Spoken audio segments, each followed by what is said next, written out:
Police ভালো না, police ভালো না, এই কথাটি শুনতে শুনতে আর ভালো লাগে না।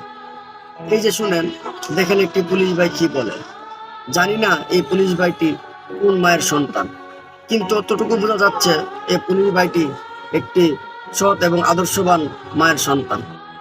আসুন এই পুলিশ ভাইটির বিবেকবান কিছু কথা আমরা শুনে আসি। আমাকে এই পুলিশের পোশাক একটি নির্দিষ্ট সময়ের জন্য দেয়া হয়েছে। এই সময়টি যখন শেষ হয়ে যাবে তখন এই পোশাক পরার অধিকার আমার থাকবে না। তদ্রূপ আল্লাহ তাআলা আমাকে একটি নির্দিষ্ট সময় দিয়ে এই জমিনের উপর পাঠিয়েছেন। যখন সেই সময়টি শেষ হয়ে যাবে তখন আমাকে এই জমিন থেকে বিদায় হয়ে যেতে হবে।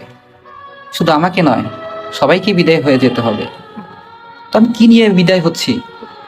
আমার উপার্জিত সম্পদ হালাল না হারাম, একটু চিন্তা করা দরকার।